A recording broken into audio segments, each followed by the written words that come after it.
Hello जी, hello. स्वागत है आपके अपने YouTube channel tech tube by engineer Vijay में। मैं हूं आपका विजय और ये है आपका अपना प्यारा यूट्यूब चैनल। जैसा कि हमने पिछले साइंस की क्लास में बात किया था बल के बारे में और बल से संबंधित न्यूटन के नियम के बारे में सारा कुछ डिस्कस किया था, तीनों नियम के बारे में अच्छे से आपको समझाया था। तो आज बल के सापेक्ष में एक दो पॉइंट, जो दो चार पॉइंट है, इसको अपन लोग जानेंगे अच्छे से। जैसे हो गया अभिकेंद्री बल, हो गया अपकेंद्री बल, हो गया बल आघूर्ण, हो गया और इधर आपका बल युग्म हो गया। ये दो चार पॉइंट है बल सेक्शन में। यहाँ से क्वेश्चनों का सिलसिला एनटीपीसी ग्रुप डी या फिर कोई सा भी एग्जाम हो एसएससी का, वहाँ पे क्वेश्चन पूछे जाते हैं। तो अपकेंद्री बल को सेंट्रीपिटल फोर्स और सेंट्रीफ्यूगल फोर्स, अपकेंद्री और यहाँ पे टॉर्क, और यहाँ पे इसके विषय में सारा एक एक करके गहन अध्ययन से जानेंगे। तो भाई जो लोग नए जुड़े हैं वो सब्सक्राइब कर दे, बेल आइकन को दबा दे। एजुकेशन और लर्निंग से रिलेटेड सारे वीडियो आपको मिलते रहेंगे। तो यहाँ पे बात करते हैं पहले अभिकेंद्री बल की। जैसा कि यहाँ से नाम से ही जानेंगे, क्योंकि यहाँ पे कंफ्यूजन बहुत ज़्यादा क्रिएट है कि सर कैसा है पता करें अभिकेंद्री बल है कौन में लग रहा है, कौन अपकेंद्री बल में। तो साहब कोई दिक्कत ना लीजिए, यहाँ पे अभिकेंद्री है ना, अंदर की तरफ जो सेंटर की तरफ फोर्स लगता है। यहाँ पे चीज का गोला बनाया है, यहाँ पे वृत्त बनाया है, इसके माध्यम से आप जानेंगे जो अंदर की तरफ फोर्स लग रहा है ना भैया, अभिकेंद्र, यही है आपका अभिकेंद्र, सेंट्रीफ्यूगल फोर्स। अब इसके परिभाषा से रिलेटेड कैसे जाने गए, यहाँ से तो समझेंगे ऐसे अभिकेंद्र बल है। तो परिभाषा में क्या लिखा है भाई, ये जो आपका अभिकेंद्री बल होता है ये क्या होता है, बेसिकली न्यूटन के सेकंड लॉ से ऑपरेट होता है। सेकंड लॉ से, न्यूटन के द्वितीय नियम से, द्वितीय नियम से इसकी परिभाषा निकल के आती है। आपने देखा होगा, अगर न्यूटन के द्वितीय नियम अनुसार अगर त्वरण का मान जो होता है, त्वरण सदैव किसी बल का परिणाम होता है। मतलब बिना बल के त्वरण नहीं उत्पन्न होता, ना ही तो बिना त्वरण के बल उत्पन्न होता है। तो ये जो है बल का ही परिणाम है। अगर इससे बात करेंगे, इस बल की दिशा वही होती है जो आपके त्वरण की होती है। तो इसके अनुसार अगर देखेंगे कि एक वृत्ताकार मार्ग पे अगर कोई ऑब्जेक्ट रन कर रहा है, जैसे मान लो ये हमारा ऑब्जेक्ट, कण, पार्टिकल, कोई भी मान लीजिए, यहाँ पे हमने वो ऑब्जेक्ट को रन कराया। मैंने आप मान लो यहाँ पॉइंट है, इसमें आपका एक डोरी या फिर धागा से कोई बांध के ऑब्जेक्ट को रन कराया। एक वृत्ताकार मार्ग लेंगे, एक वृत्ताकार मार्ग।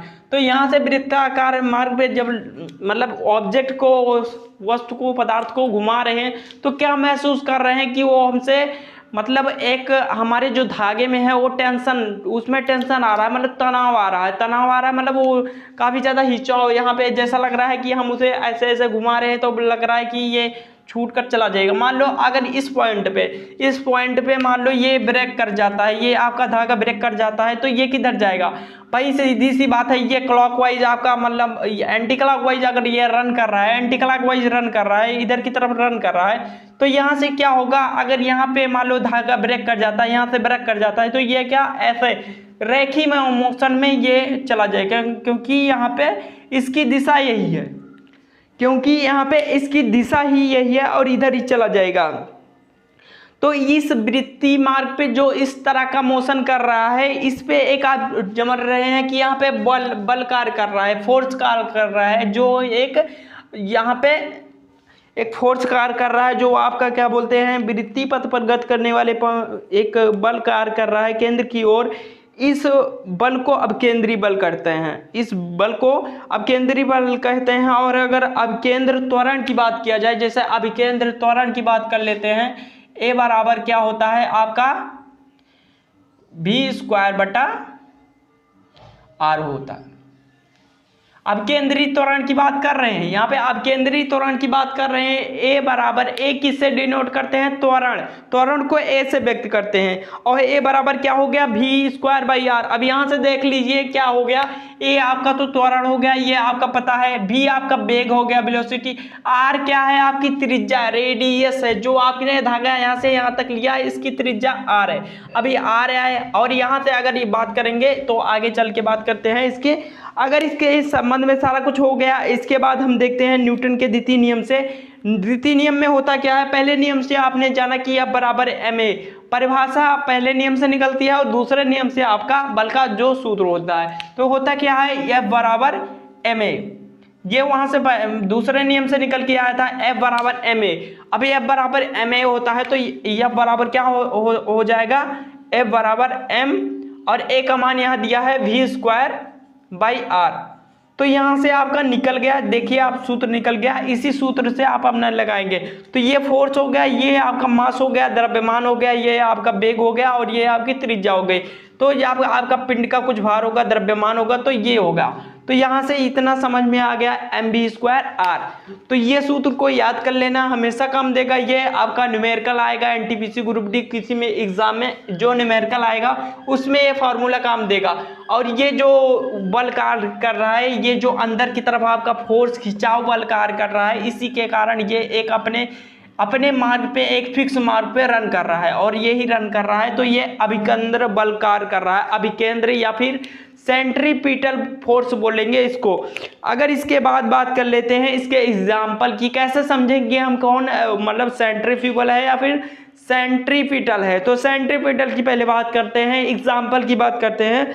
तो जैसा कोई आपने देखा होगा सड़क पे आज की साइकिल जा रही है, कार जा रहा है, मोटरसाइकिल जा रहा है, वहां पे जब आप मोड़ पड़ता है वहां पे, तो आपने क्या देखा होगा, एक घुमाव पड़ता है। जैसे मान लीजिए यही घुमाव हो गया, अब मान लीजिए ऐसे बात कर लिए, अब यहाँ पे घूमेगा तो क्या करेगा, जो टायर होगा, जो टायर और सड़क के बीच में, क्योंकि घर्षण कार्य करता है, अगर घर्षण नहीं रहेगा आपका वहां पे सरफेस में घर्षण नहीं रहेगा तो चलना मुश्किल हो जाएगा, जैसा बर्फ पे चलना कठिन होता है। तो यहाँ पे अगर घर्षण रहेगा तभी चलेगा। तो ये जो इसके और टायर और सड़क के बीच में जो घर्षण काम कर रहा है, यही आपका जो अभिकेंद्र बल है इसको में लाने का कार्य कर रहा है, अभिकेंद्र बल बनाने का कार्य कर रहा है, मतलब अभिकेंद्र बल यहाँ पे आपका कार्य कर रहा है। तो यही टायर और जो हो गया सड़क के बीच में अभिकेंद्र बल।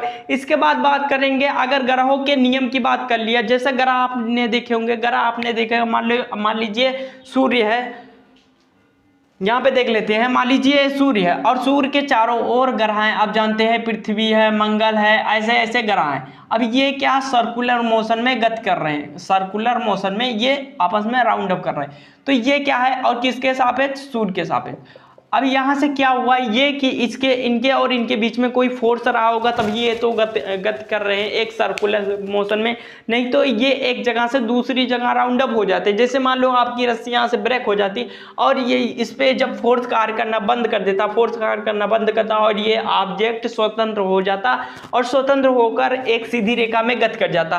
तो यहाँ से ऐसा ग्रहों के साथ होता, उपग्रहों के साथ होता, चंद्रमा के साथ होता, पृथ्वी के साथ होता, सबके साथ यही होता। और ये जो हमारा सौर मंडल बना है, ग्रहों का मंडल बना है, ये सब ना हो पाता। तो यहाँ पर भी एक फोर्स लग रहा है, गुरुत्वाकर्षण बल बोल सकते हैं, आकर्षण बल बोल सकते हैं। तो यहाँ पे इस प्रकार का फोर्स है। इसके बाद आगे के बात करेंगे, जैसे आपने परमाणु की कक्षाओं देखा होगा, अब आपने केमिस्ट्री में परमाणु की कक्षाएं देखा, यही चीज आप बदल दीजिए, यही चीज यहाँ पे सेंटर में कर दीजिए, यही चीज यहाँ पे बदल के आपने देखा प्रोटॉन और न्यूट्रॉन, जो परमाणु का कक्षा होता है, कक्षा मॉडल होता है। तो यहाँ पे आपने देखा होगा इलेक्ट्रॉन जो होते हैं, इलेक्ट्रॉन, अब ये इलेक्ट्रॉन रेंडमली गति करते रहते हैं। प्रोटॉन और न्यूट्रॉन के बाहरी कक्षाओं में प्रोटॉन और न्यूट्रॉन अंदर में रहते हैं, नाभिक में रहते हैं। ये नाभिक में आपका नाभिक हो गया, और उनके जो कक्षाओं में रन करते हैं ये इलेक्ट्रॉन घूमते हैं। तो इनके बीच में एक फोर्स कार्य करता है इलेक्ट्रोमैग्नेटिक का। तो यहाँ पर भी जो ये इनके बीच में फोर्स ही कार्य कर रहा है, अब केंद्रीय बल मतलब केंद्र की तरफ लगा हुआ है। तो यहाँ पर भी अब केंद्रीय बल होगा, सेंट्रीपिटल फोर्स होगा। और ऐसे ही आगे देखते हैं, ऐसे ही जब आप मतलब धागे में एक पत्थर को बांध के घुमाते हैं मतलब एक सर्कुलर मोशन में घुमाते हैं, तो आपको भी मालूम पड़ेगा एक टेंशन कार्य कर रहा होगा, एक तनाव, वही आपका फोर्स है। और वही फोर्स के कारण वो अपनी कक्षा में घूमता रहता है। और वहाँ पे जब रस्सी ब्रेक करती है या फिर हम एकाएक रस्सी को छोड़ देते हैं, तो वह एक रेखी गति में मूवमेंट हो जाता है। तो यहाँ से आपको काफी अच्छे से समझ में आया होगा अब केंद्रीय बल क्या है। अब केंद्रीय बल के एग्जाम्पल हैं, ये पेपरों में काफी ज्यादा क्वेश्चन आता है, और यहाँ से सूत्र की गणना भी होता है। अब केंद्रीय त्वरण यहाँ पे बात कर लीजिए, अब केंद्रीय त्वरण हमने बात कर लिया, ए आपका v square by r, v square यहाँ से हो गया, ये तो आप केंद्रीय त्वरण हो गया। अभी यहाँ पे सेकंड लॉ का न्यूटन के सेकंड लॉ से एफ बराबर एम ए जानते हैं, एम ए, अभी यहाँ ए का मान रखेंगे तो वी बाई आर हो जाएगा, तो यहाँ पे N2 लग जाएगा और एफ बराबर m v square by r. अगर क्वेश्चन आएगा तो यहाँ पे ऐसे कर लेंगे, अगर इसका मान लो दिया होगा, फोर्स निकालना रहेगा तो आपका मास और या वेलोसिटी और त्रिज्या, तो यहाँ से उसका ज्ञात कर लेंगे। आगे देखते हैं अपकेंद्री बल क्या होता है, सेंट्रीफ्यूगल फोर्स क्या होता है, आगे देखते हैं इसमें। तो आप जानते हैं कि न्यूटन का सेकंड लॉ हो गया, क्योंकि बल की परिभाषा व्युत्पत्त करता है और बल की जो सूत्र की गणना करता है सेकंड लॉ करता है। और थर्ड लॉ आपका क्या मैंने पिछली क्लास में बताया है, अगर पिछली क्लास आपने नहीं देखी है तो उसको अभी जाके देखिए, और वहां से हमने न्यूटन के तीनों नियमों का डिस्कस किया है काफी अच्छे ढंग से। तो यहाँ पे मान लो ये एक सर्कुलर मोशन में मान लो एक पदार्थ ये रन अप कर रहा है, गति कर रहा है एंटी क्लॉकवाइज, ऐसे देख लेते हैं, ये ऐसे गति कर रहा है। अब ये गति कर रहा है, एक यहाँ पे आपका खिंचाव लग रहा था, तो आपका क्या बन रहा था, अंदर की तरफ एक फोर्स कार्य कर रहा है जिसका नाम है अपकेंद्री बल। तो ये तो कार्य कर रहा था, ये तो कार्य कर रहा था क्योंकि धागे से बंधा था और सर्कुलर मोशन में रन कर रहा था।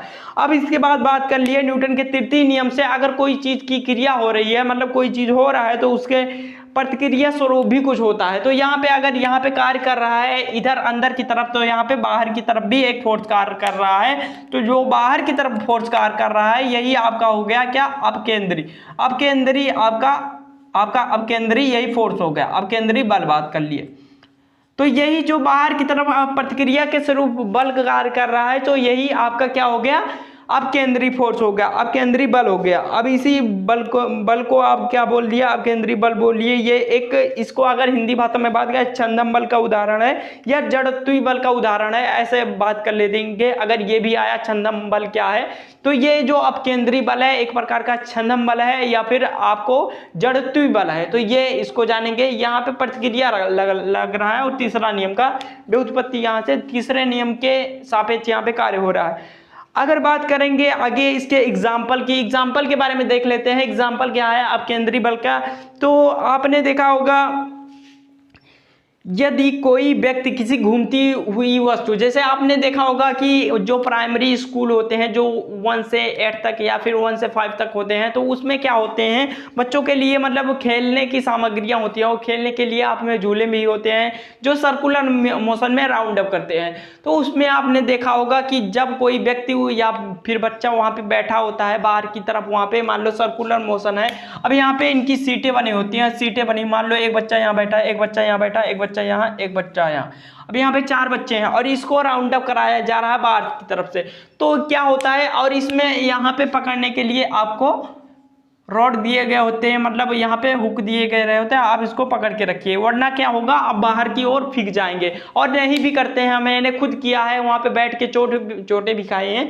तो यहाँ पे अगर आप यहाँ पे इनको पकड़ के नहीं रखोगे तो एक फोर्स जनरेट होगा अपकेंद्री बल, जिसे अपकेंद्री बल के प्रतिरूप, मतलब उसकी प्रतिक्रिया के प्रतिरूप एक बल पैदा होगा अपकेंद्री, जिसके बल के कारण आप बाहर की तरफ खिंच जाएंगे, बाहर की तरफ फेंक उठेंगे, बाहर की तरफ चले जाएंगे। इसी बल को आपने देखा होगा, तो वही बल जो होता है अपकेंद्री बल, तो यहाँ से अनुभव किया होगा झूले पर।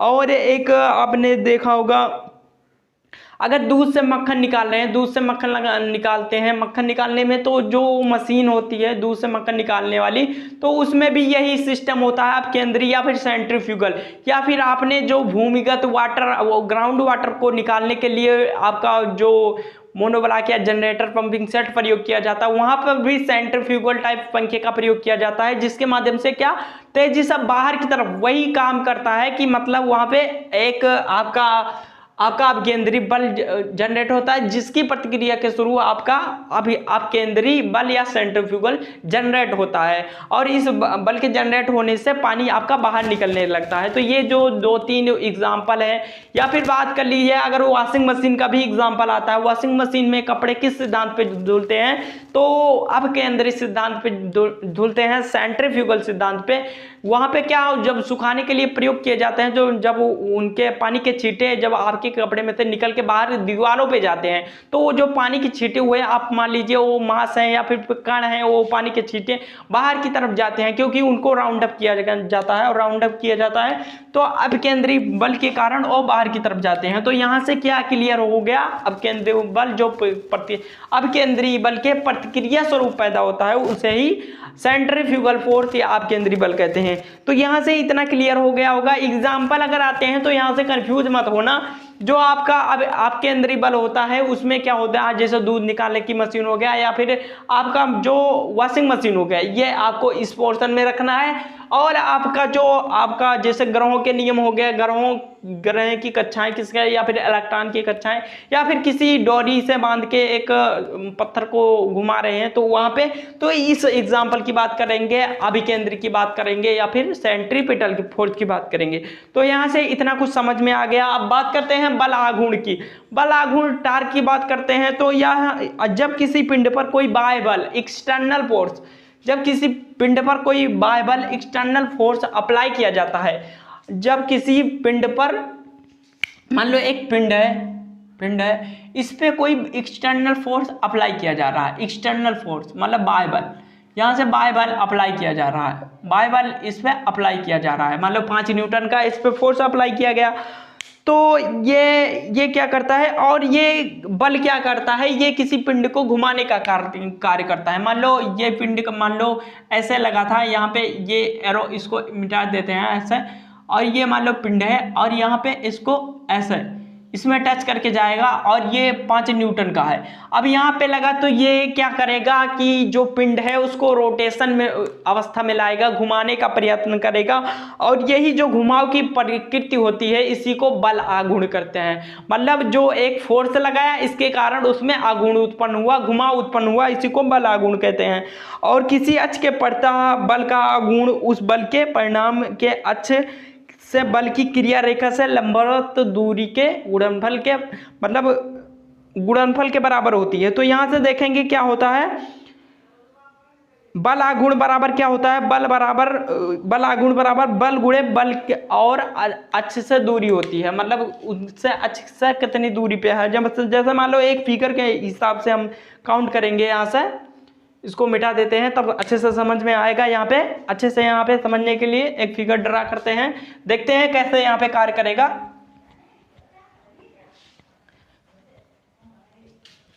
तो यहाँ से एक लाइन डायग्राम के माध्यम से समझते हैं। जैसे मान लो हमने यहाँ पे फोर्स अप्लाई किया, एक फोर्स अप्लाई किया और ये आपका सेंटर है और ये सर्कुलर मोशन में रन कर रहा है, सर्कुलर मोशन में रन कर रहा है हमारे फोर्स के कारण। और इसकी क्या है, बल के क्रिया रेखा से यहाँ पे इसका कुछ लेंथ है, लंबाई है, तो ये जो होता है ये इनके गुणनफल के बराबर होती है। तो बल आघूर्ण बराबर क्या हो गया हमारा, बल आघूर्ण बराबर क्या हो गया, बल आघूर्ण बराबर, और बल आघूर्ण का जो ये किससे व्यक्त करते हैं, टाउ से। और टाउ कैसा है, यहाँ पे बल आघूर्ण ऐसे कुछ बना लेते हैं ऐसे। अब इसको कैसे व्यक्त करते हैं, ये जो शब्द लिया गया है, ये जो शब्द लिया गया है ये ग्रीक भाषा से लिया गया है, ग्रीक भाषा से हो गया। अब यहाँ पे F इंटू एल मतलब फोर्स और इसकी जो लंबाई है मतलब उससे दूरी है, तो F इंटू एल। और इसका अगर मात्रक की बात कर लिए, बल आघूर्ण के मात्रक की बात कर लिए, तो मात्रक आपका क्या हो जाएगा, F क्या हो जाएगा, न्यूटन हो जाएगा, और आपका ये क्या हो जाएगा, मीटर हो जाएगा, न्यूटन मीटर इसका मात्रक हो जाएगा। तो यहाँ से अच्छे से समझ में आ गया होगा बल आघूर्ण क्या है। बल आघूर्ण मतलब जो यहाँ पे फोर्स कार्य कर रहे हैं और इसको घुमाने का प्रयत्न कर रहा है, एक पिंड को या एक कण को घुमाने का प्रयत्न कर रहा है, यही आपका बल हो गया। और इसे टाउ से व्यक्त करते हैं, टी ऐसे आकार का कुछ होगा, ऐसे आकार का, इसको कुछ समझ लीजिएगा यहाँ पे ऐसे। तो ऐसा F इंटू एल, इसका जो आप अगर F यहाँ से हमने आपको बताया था मात्रक निकालने के लिए कि कोई दिक्कत मत लीजिए, यहाँ से बस यही कीजिए फोर्स का मात्रक क्या है, न्यूटन, और ये क्या लंबाई का, मीटर, तो यहाँ से न्यूटन मीटर हो जाएगा, आपको में क्वेश्चन करने में आसानी होगी। तो यहाँ से स्पष्ट है कि बल अच्छे से अधिक दूरी पर होगा। अगर मान लो ये जितना दूरी पे होगा, अगर यहाँ पे फोर्स अप्लाई कर रहे हैं, ये जितना दूरी पे होगा कार्य करने में उतनी ही आसानी होगा, मतलब टार्क ज़्यादा लगेगा। और ये मान लो आपकी लंबाई जो है ये कम है, अब यहाँ पे अगर आप फोर्स अप्लाई करते हो, यहाँ पे फोर्स अप्लाई करते हो तो ये क्योंकि जो दूरी कम है, दूरी शून्य मान लीजिए, तो कम है, तो यहाँ पे आपका फोर्स अप्लाई चाहे जितना कर लीजिए, चाहे जितना फोर्स को डेवलप कर लीजिए, पर यहाँ पे टार्क जो है वो डेवलप नहीं हो पाएगा, टार्क नहीं डेवलप हो पाएगा, तो आपका जो पिंड है, जो कार है, वो रोटेट नहीं होगा, मतलब अपने स्थान से डिस्प्लेसमेंट नहीं होगा।